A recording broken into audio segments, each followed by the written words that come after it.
Good morning. We're here to work a wedding. By here, I mean a wedding venue. This wedding venue is actually very cute.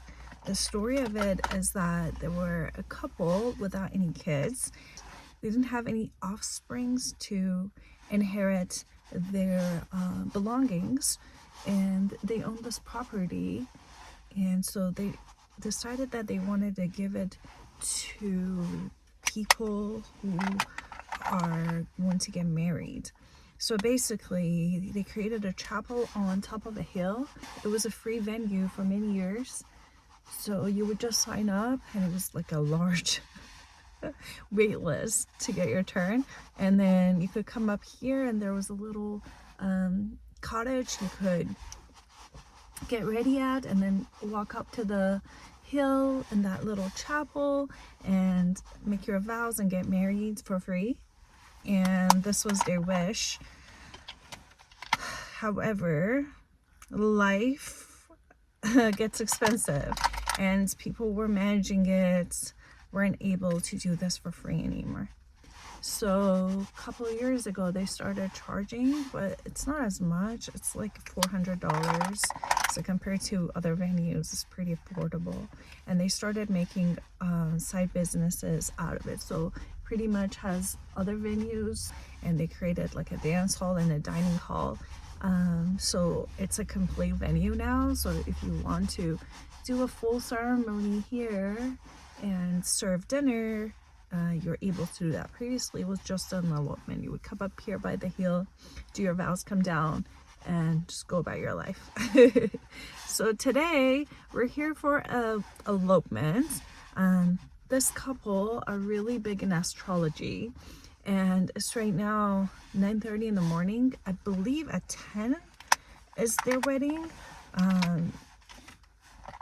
It's important for them for the astrology calculations, the time and the date. So it's not the most typical wedding as you might see, but I'm interested to go and meet everyone. She wanted me to do her makeup, but like because her wedding is so early in the morning, I wasn't able to help them out because of the timeline. So I believe they did their own makeup. She might have gotten help from someone, but I wasn't able to do the makeup for them at this wedding.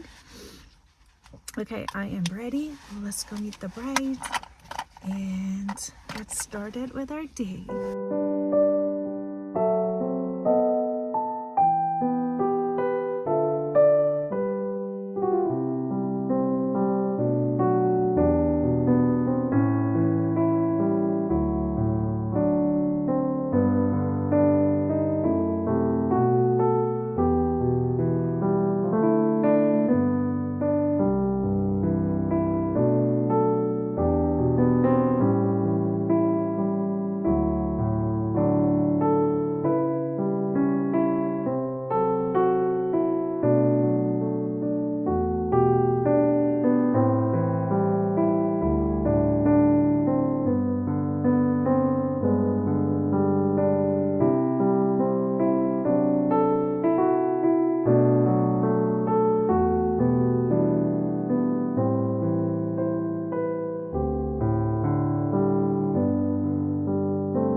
Almost 12, and their ceremony ended. It's such a small little elopement, so I'm done here. Josh is gonna still shoot for another hour or so, but he doesn't need me anymore. So I am going to pack up and go home. But I need to go get some more grocery for us. I also want to go to the bank. I have been reading a lot of finance books, and my saving account currently doesn't have any interest on. So I want to go to my bank and see if I could get a better saving account that it can kind of add and accumulate something over my savings. Because of the inflation, every year you're going to be losing 3% of your savings. So it's a good idea to get it into an account that it just adds something to it. So that's the plan, but we're gonna go home first and eat and then go to the bank.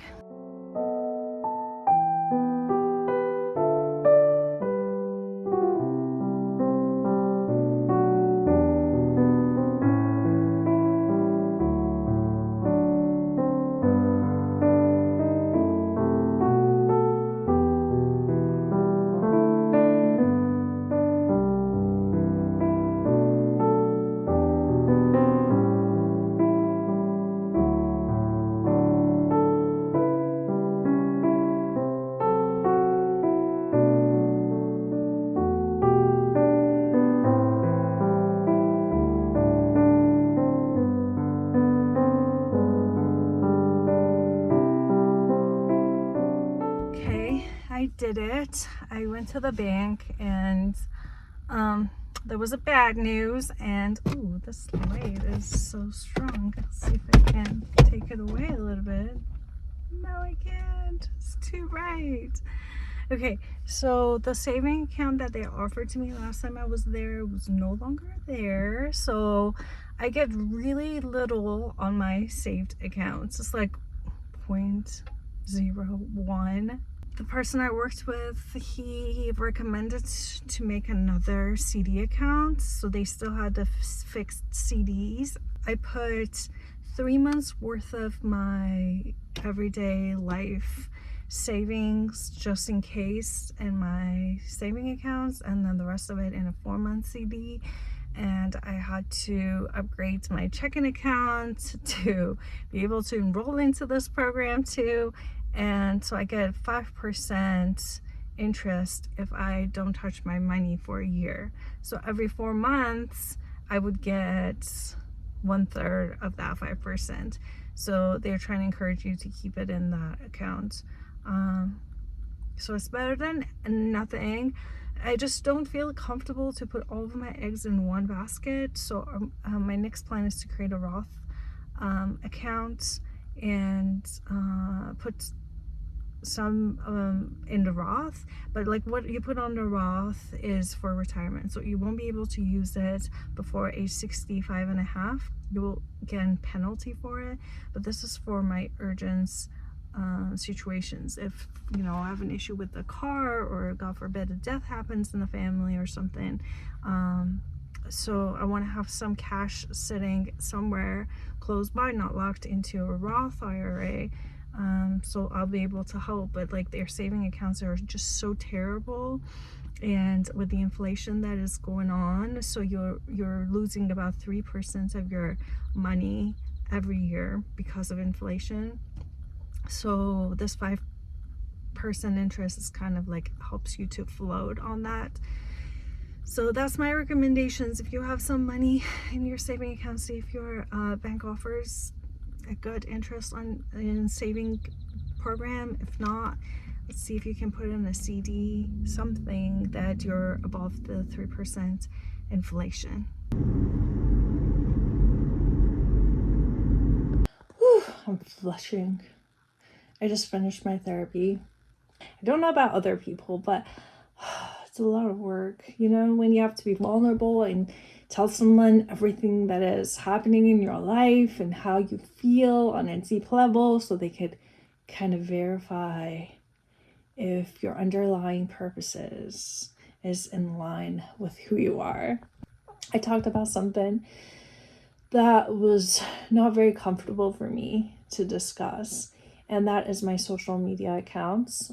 So as a photographer, a videographer, social media has been very important for me to keep up with a certain style, certain aesthetics, so then I can be consistent for my clients to know if they hire me, I will provide them a product, if you will. and it hasn't been doing very well for a very long time. I've been kind of stuck in that number, and I know the algorithm has changed and smaller accounts got stuck, and I'm one of those. I've tried a little bit paying advertisements and it just didn't. I never understood, honestly, what happened to my social media. I have worked way too hard for how little I achieved. And that's why I created this YouTube channel, because I wanted to just shut off like having this high standard for myself to create, that it has to be a certain standards and categories in order to me approving to post something on social media. I can show up without makeup. I can show up just when I woke up or I'm about to go to bed. Who I am as a person is not associated with how I look. You know, me as a person, as a soul, I have so much to contribute. I am a good person. I work so hard every single day to grow, to be a better person, and I can share all of that with others. And I felt like in Instagram, I wasn't able to show that much of it because I had to hide behind pretty photos, something that is aesthetically pleasing so it can pull people in. But over here, I can be who I am without filters, without walls. And it's really complete opposite. It's 360 degrees different from what for years I forced myself to be. And I love that so much here, but I've just started it, so I haven't done this long enough to be able to compare. You know, what is the feedback you would get for this versus that? And I was able to talk to her about this, and of course, if you're not in social media, if you're not like ever tried to be in this front, you wouldn't know. So she was trying to understand it, and she was trying to give me some suggestions on what I could be doing to improve my engagements on my photography page. And you know, it was stuff that I've already done many years ago when it didn't get much far. So I was having to explain all of this to her, and yeah, so I was able to talk about something that was uncomfortable for me, and I've tried to avoid it for a while. Try to not look at it. I just go to my Instagram to just look at my messages. I haven't been posting. I've been avoiding it, and that's the sabotage.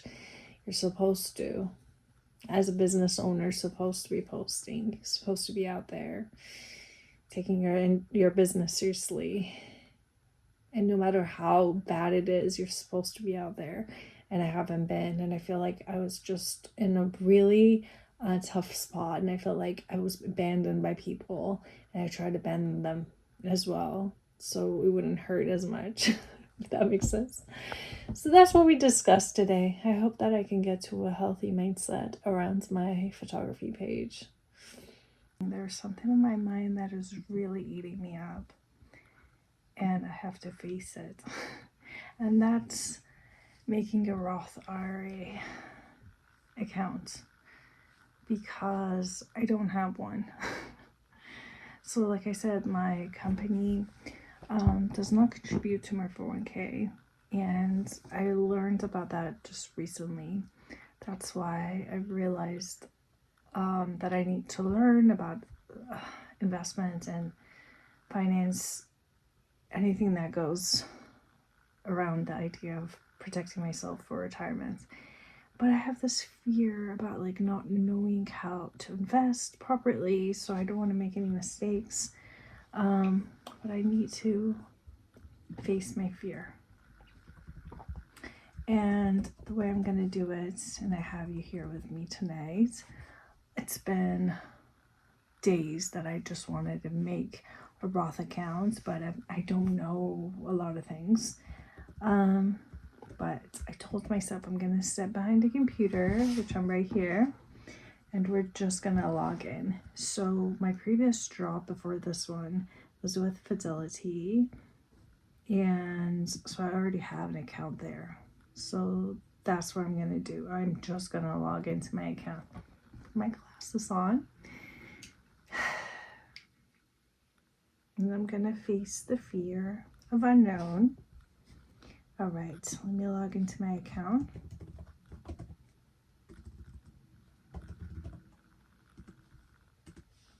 All right, let's pray this username and password is still good. Log in, username, password. So this is Fidelity.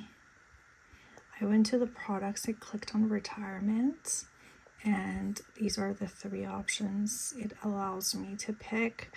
This is the Roth, this is traditional, and this is the rollover. So I'm going to open an account here. I will choose and manage my own investments.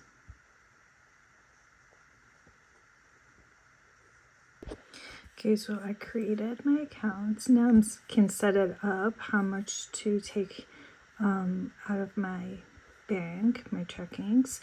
So here it is. You could do either one-time or recurring. So I'm going to do a monthly recurring, and I'm going to put 200. I'm thinking maybe I should add it like 400. Let's do 400. And we don't have an end date, and then we'll continue. You can see my contribution limit is $7,000. Okay, I did it. I opened up a Roth IRA account, and I also did a recurring, taking $400 out of my paychecks every month to put on Roth. I don't know if I can afford to do that 400. We'll see. It's gonna be a little tight, but I'm gonna try. So I can take $7,000 as my limit that I can put every year on the Roth. So that I divide by 12, it's 583. So every month I gotta put 583 on the Roth for it to reach that amount. Pretty much this is how works for me, but I don't think I'm able to afford to pay that much, so I'm gonna do what I'm capable of. So I'm shooting for a little more than I thought I was gonna do. So I was gonna do 200, and I was like, since I don't have any money in it, maybe I'll start with 400, but that's my limit. $7,000 is my limit, and we'll see. We're gonna try. All right. So I hope this gave you encouragement to face your fear. If you're in the similar space that I have been and you're worried, the first thing to do is to break it down, the steps, into the bare minimum. What is the first thing you need to do if you're facing something that is very uncomfortable to do? If it's just sitting behind your computer and opening up the browser and logging into the website. Once you do that, it helps you to go to the next step, which is clicking on the thing that you need to do. I sometimes feel this procrastination or fear. My procrastination is very much related to fear of unknown and not knowing if I'm making the right decision. I don't want to be burnt, and I don't accept that it's part of the process is to fail and make mistakes, and that's okay. Everyone makes mistakes, so it's completely okay and fine. But I relate that to my childhood trauma, that I haven't felt a safe place to make mistakes. So that's why as an adult it's a little difficult for me to allow myself to make mistakes. I punish myself a lot for that, but I'm learning to deal with that, and I hope that this was encouraging. So if you've ever wanted to create a retirement account on your own, it's just like that. And I did Fidelity. I know there's Vanguard and others, but I did Fidelity, like I said, because I already had an account, because my previous job, they have been using Fidelity, so I already had an account there, so it was already there and it was easy. So I can keep an eye on the movements that account is doing. Of course I can't touch it, or I can't add more money into it, At this point, I'm just looking at it, but I wanted to have one place for all of my stuff in one place. So that's why I did Fidelity, and I feel like it's pretty straightforward and it's easy to use. So we're going to stick with it until it starts giving me issues. So far, so good. I'm going to schedule another meeting with my financial advisor. I've write down some questions here while I was working on this, and I'm going to ask him about some of those so he can help me out. I have a long way to learn about investments, and every time I talk to anyone about it, I just realize how little I know. And the unfortunate part about it is that it doesn't look like there is one source of gaining all the information, so I don't know how to gain the information on anything relating to investment, but I did the bare minimum, and I'm so proud of myself that I did that, so I'm happy about that. Okay, I think that took a lot of energy from me. I am ready to go to bed. With that, I hope that you're having a wonderful day, night, whenever you're watching this, and I'll see you in my next video. Thank you. Have a good night. Bye.